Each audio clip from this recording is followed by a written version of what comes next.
7. So without further ado, I am excited to welcome our special guest, Justin Maher, to the program. Justin, welcome and thank you for being a part today. Thank you so much for having me. We are so excited to have you today.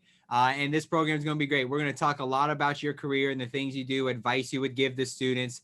But the first question we want to do, a 10,000 foot view, what does your job or your career consist of on a day-to-day basis? What are some of the things you're in charge of in your current role with the Giants? Yeah, so I think globally as an athletic trainer, we're really tasked to, you know, we're in charge of the overall healthcare of our players. So, we kind of are the gatekeepers for everything. So they come in with a hangnail, a stuffy nose, or a sprained ankle. We're that person. We're the point person.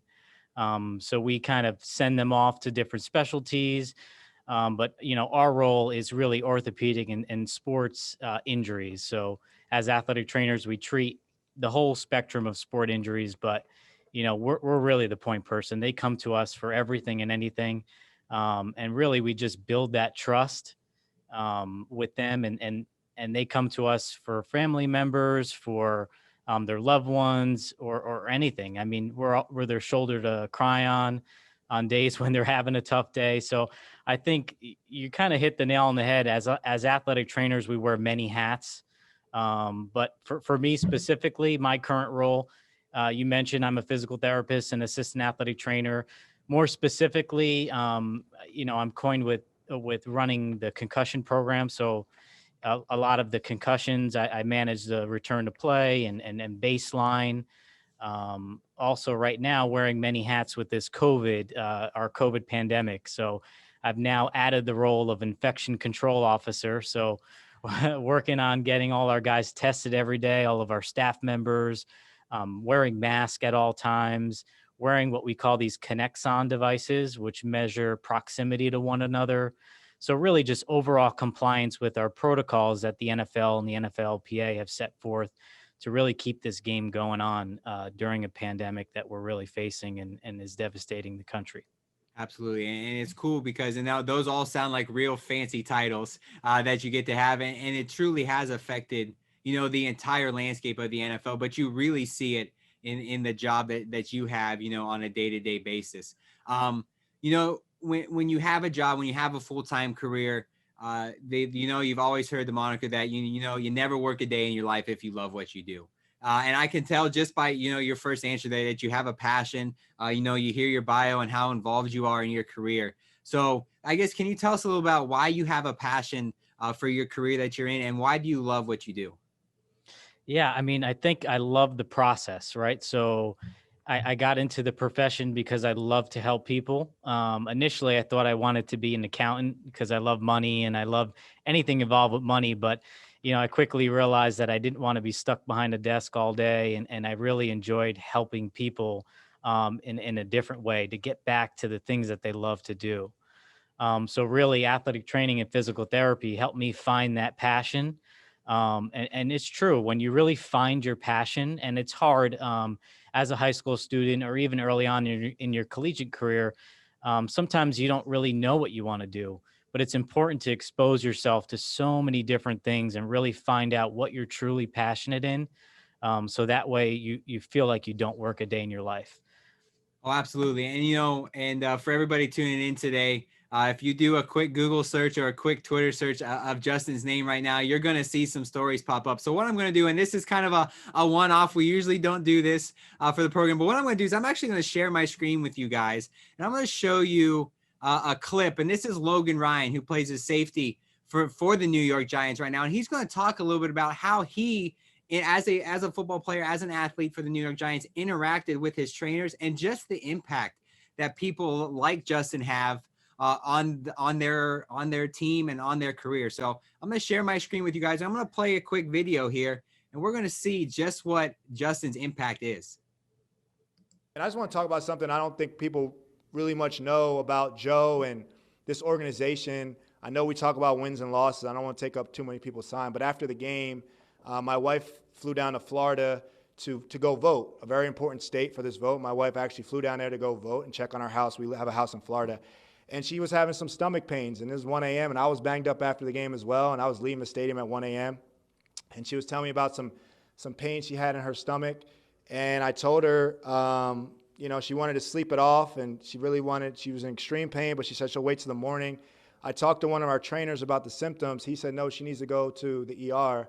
My wife ended up going to the ER, and they ended up catching, I don't want to butcher the word, ectopic pregnancy, where the egg was in the wrong place in her fallopian tube and it was about to burst. So she ended up going to emergency surgery, is what I'm dealing with right now, and they ended up saving her and ended up preventing a lot of what could have been done. And I was a trainer on our team, Justin Maher, and telling my wife to go to the ER at 1 a.m. could have saved her life or saved a lot of internal bleeding there. And that's the type of organization that we have here. And honestly, I wasn't going to talk about that. That's what, and my kids are okay. My wife is recovering well. She's okay. This happened, all yesterday. And Joe said, if you need to fly to Florida, don't worry about football. So when you see a video like that and you hear a player that you look after day, what does something like that mean to you? And do you feel like you have not so much an obligation, but not only do you look after the players, but you're there to look after their families as well? Yeah, I mean, it was really nice of Logan to say those nice words and really truly express how he feels about us as professionals. And then, it's nice to know that that they trust us. So I talked about that before at the top of the hour. Once you gain their trust in you managing their injuries on a day-to-day basis, they trust you with everything. I mean, the athletic training room is a sanctuary.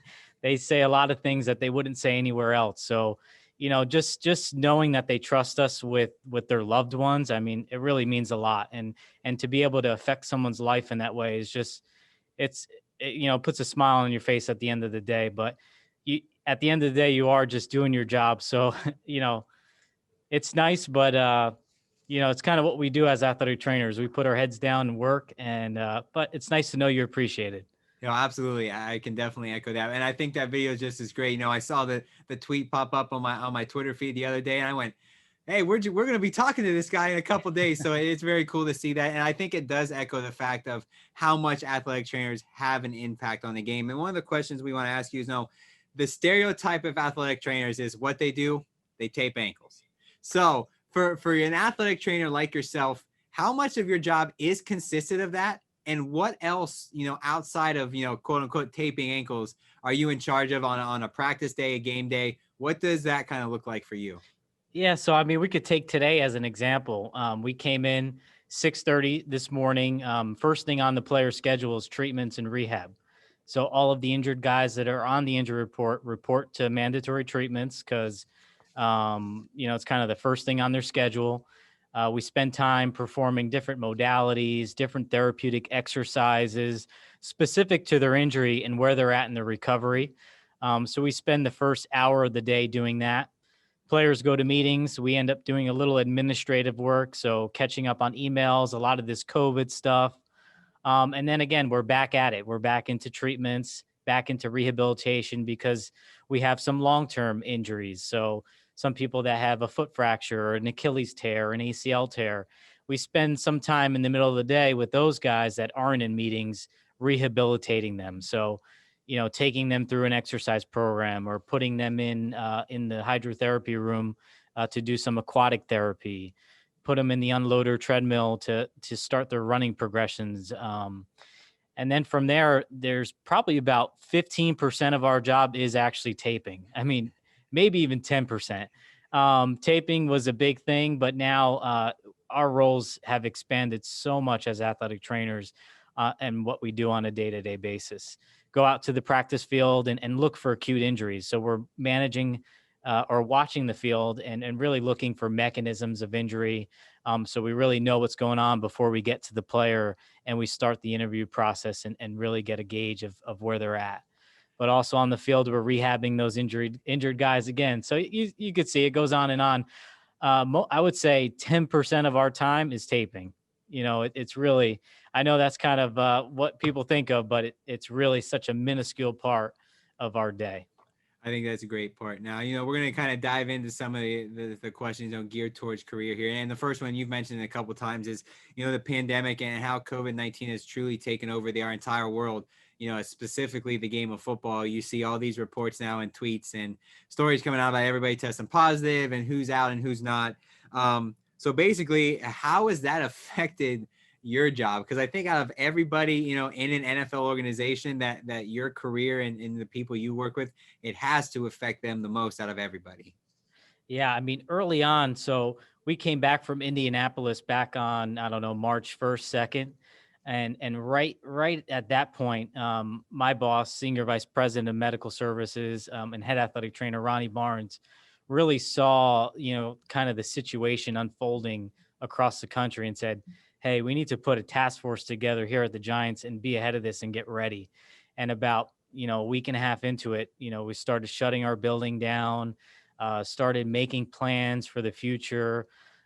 We started working on the combine and the draft, collecting all our data in a different way than we've ever done it before. So that's kind of when all the Zoom really just came about, and we were on Zooms all the time reviewing our injury histories on players. So we had to be creative in ways that we would typically go through the draft process, and as an organization, we did that tremendous. We did a tremendous job and really kind of not missing a beat and staying ahead of that process. And then once that draft was over, we really switched gears and try to get planning on how we were going to get our players back in the building in a safe way, plan out how we were going to do testing and social distancing, our different meeting rooms, what we were going to do on the field in terms of masks and face coverings, how we were going to put plexiglass or rearrange different workspaces to keep our employees safe. So, it's about everybody in this ecosystem. We worry about, any person that walks through this door in our building. We're kind of tasked with taking care of everybody. So really kind of it flipped our off season upside down because there was so much planning and ideas and ways to reinvent how we did things to keep it safe.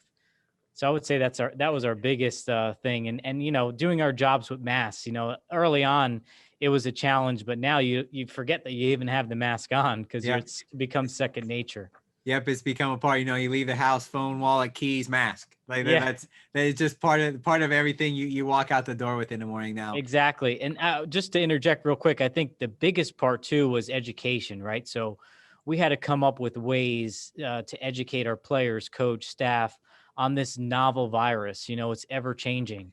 Early on, we thought 15 minutes of continuous contact was the thing. And now, 2 weeks ago, they changed that, so that's always something different. It's a new virus. So we're trying to stay ahead of it and teach our players and staff what's new and what's current and really get everybody on the same page. And I think that's a huge part because, whether you're a student in high school, college, a young professional, or a seasoned vet, and you've been in your career for 20 plus years, it's always about learning something new and kind of bettering yourself for the future. Learning never stops. And I think this is a great example of that. So let's kind of dive into, we talked a lot about your career now. Let's flash it back. And, as you're in high school or as you're in college, high school students, some of them have a really good idea what they want to do. Some people have no clue what they want to do. So I guess what would be one piece of advice if you had a high school student watching today, ready to enter their college career that might not have a good idea on what they want to do? What are some ways for them to kind of find that niche, find that one thing that they love, and then immerse themselves into that once they get into college? Yeah, I think for me, I'll use me as an example. I started with what were my strengths or what did I enjoy in school. Sometimes that's kind of the basic way to go about it. I wasn't big on writing, language arts, history. That wasn't my thing. I liked math and science. So, I talked about wanting to become an accountant and then realizing I didn't want to sit behind a desk. Okay, so what in the science realm? What can I do in that realm? I know I love sports, but my athletic ability is going to is going to run out at some point, and it really did in high school. So, how can I stay involved in sports, and how can I mix the science aspect? So I think you just have to think about what your passion is. What do you enjoy? What drives you? And that really is helpful as a starting point, right? So anatomy is a subject that I really fell in love with. in high school, we had an athletic trainer, and I started observing her and what she did on a daily basis, and, covered some games, or kind of observed games with her and see what she was looking for and what happened when there was an injury, and really starting to spark interest in that way. So asking different questions, and kind of observing different people, and really finding what your passion is, I think, is the most important thing. And sometimes it doesn't happen right away, but don't give up on it. Try to find it, because, like you said, you don't want to work you want to feel like you don't work a day in your life, and the only way to really do that is to find your passion. And I think that's a great example of somebody finding the thing that they love and immersing themselves into that. A lot of people, I look back on my career and I wish I would have done more of that. I wish I would have been able to go shadow somebody at their job and see what they do, because, more importantly, you're going to find the things that you like to do, but you're going to find some things that you don't like to do. And that would help kind of shape your career path as well. So, for your example, you did the research, you found what you like to do, you started shadowing. So the next question is, where did you go to college? What did you major in? And how did that help you to where you are today? Yeah, so I'll go back to high school again, because my high school athletic trainer was very impactful on my career, and really kind of springboarded me, to where I'm at today. So she offered a class in high school that was athletic training. So that course kind of taught you the basics of injury prevention, evaluation, treatment, anatomy, nutrition, all the different aspects that we look at in athletic training. And from there, she saw that, I had a passion for it, and really started to talk to me about, what the next steps were. So, I was at a point in my life where, I wasn't sure if I wanted to go away to school, wanted to stay local. So I ended up going to a local college, and she really looked at the local universities in the area that had strong athletic training programs. So she set me up, or kind of pointed me in the direction, said, "Hey, you should think about applying to this school and going to school here." So that's where kind of my introduction to Montclair State University, where I went to undergraduate school, that's kind of where that happened. And she also did another thing, which was very impactful in my career as well, and said, if you're going to do athletic training, you should work in something in a related field. So at the time, she had a relationship with a local physical therapy clinic, and said, "Hey, I got the perfect person for you. I want you to meet this guy who owns a company named Jag One Physical Therapy." This individual also was an athletic trainer, and he had been, or he is, the coordinator of Major League Soccer, right? So he's heavily involved in the professional field, and very successful as an athletic trainer and a physical therapist. So I spent, the summer before going into college, and then all my 4 years of college, I worked in a physical therapy clinic as an aide. So if I wasn't in school or doing my athletic training hours, I was in the PT clinic working, but really educating myself even further. So I was always around some kind of sports medicine, um, which I was kind of a sports medicine nerd, and I was, couldn't help getting my fix. So I found any way that I could. But that really opened the doors to so many things, meeting different people, and we talk about network all the time. That's one of the ways that you network, you meet different people, and really you make the best of every opportunity. So she gave me an opportunity, and I took it and ran with it. And that leads right in my next question. When I was in college, when you're in any field, specifically in sports, networking is such a huge topic. And I think everything you just talked about there shows that exact thing. So, outside of those experiences, how has networking played a huge role in your career? And is it something you continue even to do today after being, a full-time physical therapist and athletic trainer with the Giants?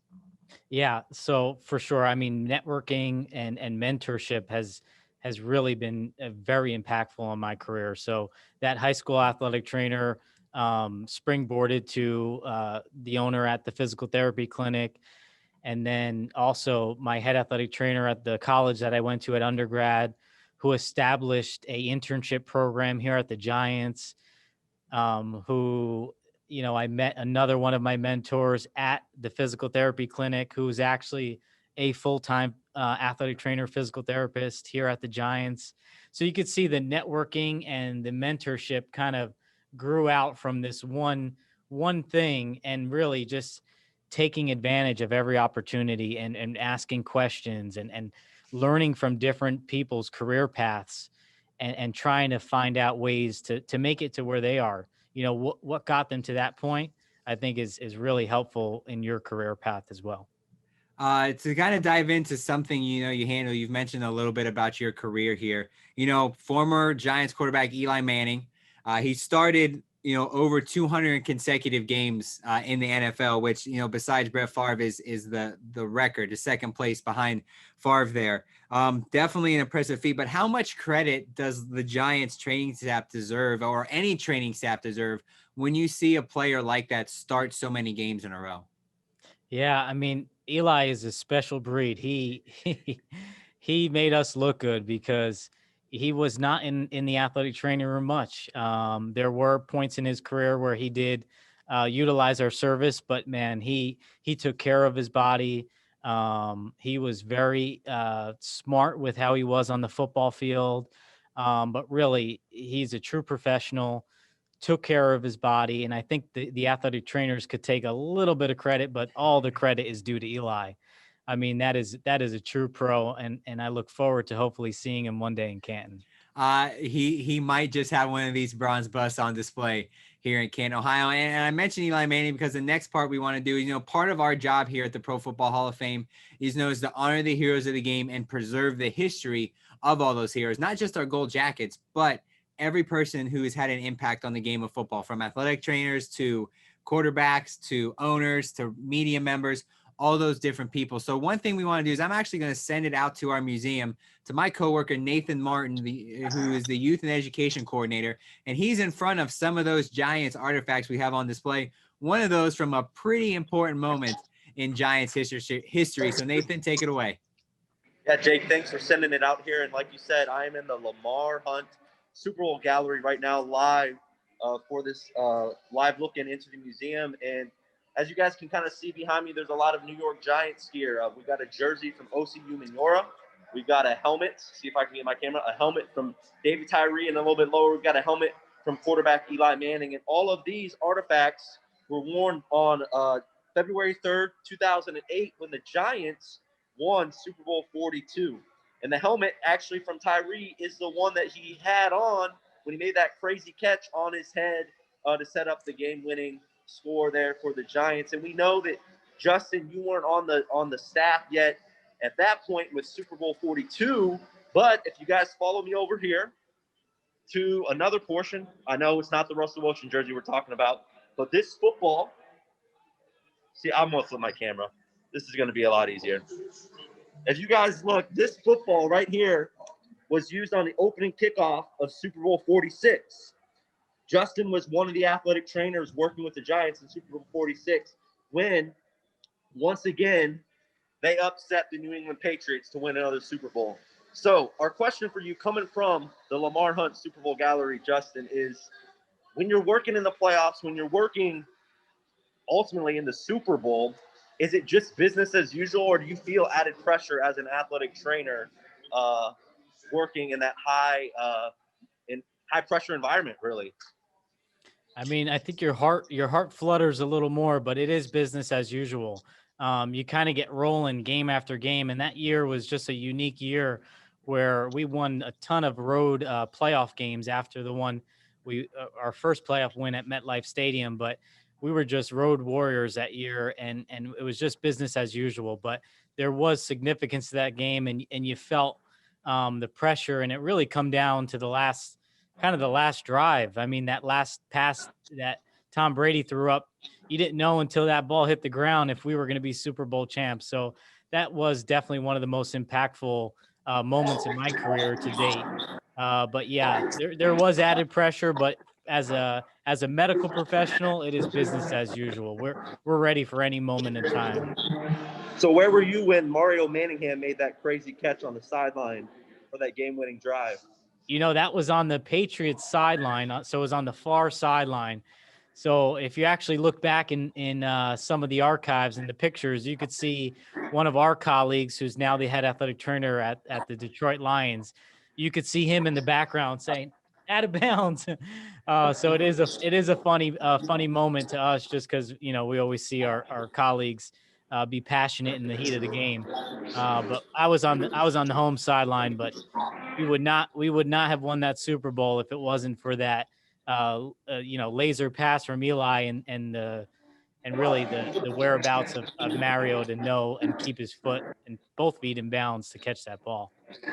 And Yeah. I think that leads into the next part of my question here. And you talk so much about having to work with these players, and when you get into those playoff games, there's that added pressure that these guys want to play, no matter what the situation is, no matter what the injury is. So, have you ever had to wrestle with giving a guy the green light to go play when he might be able to? And he's physically able, but there's a higher chance of him re-injuring something. Or has there been times where you've had to really sit a player down and say, hey, listen, we got to sit you out this week, just because we're looking, we have a job to do, and we have to look after the best interests of you. Yeah, for sure, for sure. I mean, sometimes the players are their own worst enemy, and we're there as their advocates to say, hey, now is not the time to push with something like this. You know, you're 75%, but we could use you at 85% next week, and you'll be dominant and you'll help us win a game. So there are times where we struggle with that, but I think really being transparent and educating the player and why we feel that way and what the process is to get a 100% or get close to that point, so that you can be effective and you can help us win games. So we do struggle with it, but it's really we take it out of their hands. We try to educate them with, here's the facts, here's what we're dealing with, and here's what we think, in our medical opinion, is in the best interests of you. We're thinking about the longevity of these athletes. It's not just about, from one game to the next. It's about them being able to pick up their kids in 10 years, or really see their grandkids, or be functional at a later stage in maybe their second career. So we're thinking about them for the long haul. It's not just about, one game to the next. And you talk about that, and you mentioned how important education was, and it was, it's kind of your job to educate everybody, within the organization about their health and safety. Have you ever seen, that light bulb go off with a player when, they might want to play, but they kind of sit back and, all right, I get it. I understand what you guys are doing. Yeah, for sure, for sure. Sometimes it takes multiple conversations or different voices, but yeah, I've definitely seen the light bulb go off, or I've seen it, flicker and storm out of the room, but then they come to terms and realize we have their best interests at heart, and they come and they realize that that's the best thing for them. Diving And back into your career here, and like we said, you have to be able to continue learning and continue getting better to be the best, insert job title that you can be, no matter what career field you're in. So thanks to technology, thanks to things like Zoom, like we're using today, anybody can better the craft, whether it's connecting into a seminar, reading a book, doing some studying. If you're an athlete, watching game film, everybody can better what they do. But what are some ways you personally are bettering yourself in your career day in and day out? Yeah, so I think one of the biggest things is staying current in the literature. So, in our profession, there's a lot of scientific journals that come out from researchers around the country that look at specific pathologies or treatments, or techniques, that to see what their effectiveness is, and really reading up on those different techniques. Calling different colleagues from other professional organizations. As we could learn from our colleagues in professional baseball or hockey. You mentioned it, jumping on webinars and Zoom. A lot of our professional societies hold meetings, conferences where, top clinicians or top professionals throughout the country lecture on hot topics in sports medicine, and we learn from each other, and especially in athletic training, which is different from some of the other positions in the NFL. We're all learning from each other. There's no competitive advantage of healthcare. We want everybody to be healthy and safe and on the field. especially for the product on the field. We want our best players on the field. So if that's across the board, it's just only better for our league and our game of football. So, in terms of keeping yourself better, it's seeking out the leaders in your profession, looking at areas to improve by reading some of the scientific literature that's coming out, books, learning about different leadership techniques, or how you could communicate. Communication is such a big part of our job, and listening. A lot of what we do is listening. You play that story about Logan Ryan, but what we do as professionals and healthcare professionals is listen to the patient. You have to spend more time than listening than you do answering, because a lot of times they're going to tell you what's wrong or tell you, what helps them. So really listening and communicating are such a big part of our job. And I would say any profession for that matter. Absolutely. And, you've been involved in the game of football so long, for, 10 plus years now in your career field. So you've gotten to see in so many players, so many moments, so many situations within the game of football that, can teach people really about what they can do off the field. Here at the Pro Football Hall of Fame, we are unapologetically football. We know all sports can teach life lessons, but the game of football is so unique. It brings so many different people together from so many different backgrounds in so many different career fields, to ultimately everybody's goal is to get that W in the win column on Sunday, Monday, Tuesday, Thursday, so many different days of the week this year. And that's the ultimate goal. So have you seen, throughout your career, what are some of the life lessons you believe the game of football teaches, and how have you been able to apply those life lessons that you've learned, to your everyday life and to your life as a physical therapist and an athletic trainer? Yeah, so I think football is just the ultimate team sport, and for our kind of realm, sports medicine, that holds true there. We have specialties in every area, whether it's the hand specialist, foot and ankle, chiropractor, massage, acupuncture. It takes a village to get these guys healthy and ready to play on a day-to-day basis. So I would say, trusting the person next to you is such a thing that you have to do in football, and it holds true in our profession, right? So I may be working with a player, and I ask my colleague to do something different, because I trust that we're all on the same page and we're all looking for the same thing. So we need to help each other out, and I found that to be true throughout my career, that we're working for the person next to us, and I spend more time with my colleagues than I do with anybody else. So loving the person next to you and really doing it for each other is kind of what football teaches you. And I think that's so important in your day-to-day life as well. We just really have to be here for each other and help each other. And I think if everybody had that mindset, the whole world would be a better place. Yeah, absolutely. And, in the game of football, everybody makes mistakes, and it doesn't matter what career path you're in or what you're doing, but, eventually nobody's perfect. There's going to be a mistake that gets made. So I don't want to put you on the spot or anything, but, throughout your career, were there mistakes that you made or slip ups that you had? And then ultimately, how did you learn from those mistakes?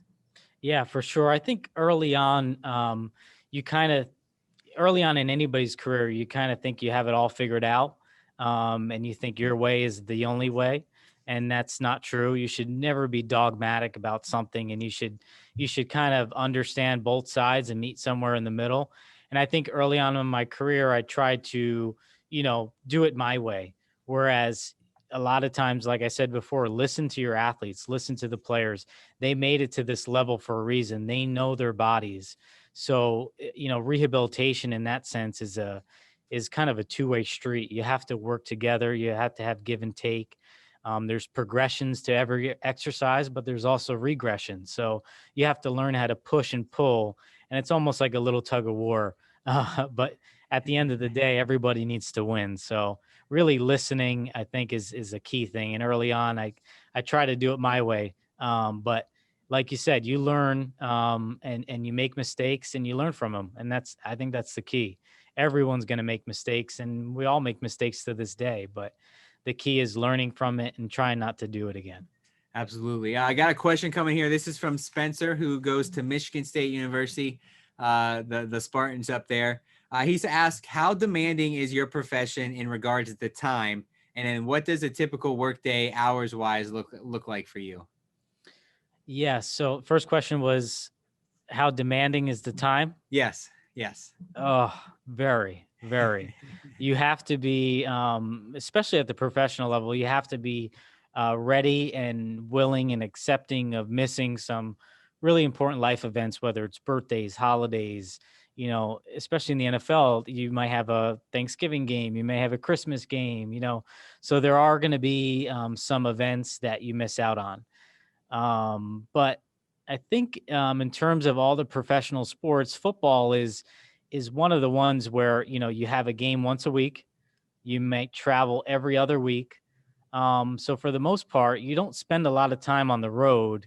In away cities, in a hotel room, you're really in and out. So like this weekend, we're playing in Washington. We will travel on Saturday afternoon and we'll be back on Sunday afternoon after the game. So it's in and out. We're gone for a day. So for all the professional sports, I would say in terms of time consuming or the time demand on the road or all the time, it's one of the least time consuming. But with that being said, it's a big time commitment. I mean, it's easy that we put in 80 hours a week. I mean, it's especially during the season. And really, once we start going from training camp, it goes all the way, hopefully, till February. And there's really maybe 2 days in there that we get a day off. I mean, it is every day, especially medical, treatments are every day. The players have an off day, mandatory every week, but not the injured players. They have to be in for medical treatment. So that requires us to be here. So you would have to say, how important is time management in a role like you're in? It's huge. It's huge. Sometimes I forget to pay my electric bill, but I have to write it down to remember. So really prioritizing, and I'm a big list guy, write things out, cross them out. It's kind of fulfilling for me, but yeah, you really have to just prioritize things. And sometimes some things might have to take the back burner, especially in season, and really, focus. But the key is you have to take care of yourself too. So you can't forget about, getting adequate sleep, hydrating. If you're not effective and you're not taking care of yourself, you can't be effective for those who rely on you as well. And we've talked so much here recently about sometimes you're going to make mistake, there's a huge time commitment. So with those factors in mind, what do you think are some of the secrets to success in your opinion? And it just doesn't have to be in a career field that you're in, but any career field. What are some of those secrets that you think ultimately lead to a high level of success? Yeah, I think, and there's no magic or magic bullet or real secret that I could say other than work ethic. um, showing up, doing your best, working hard, and especially in our our athletic training students, we want to see them constantly working, finding something to do, hustling, and really we look at work ethic, and I think that that's one of the biggest secrets that I could tell everybody is when you get an opportunity, you have to take advantage of it and work hard. Nothing's given to you. And don't expect any handouts because life doesn't work that way. So you really have to work for everything you have. And when you get that opportunity, take full advantage of it.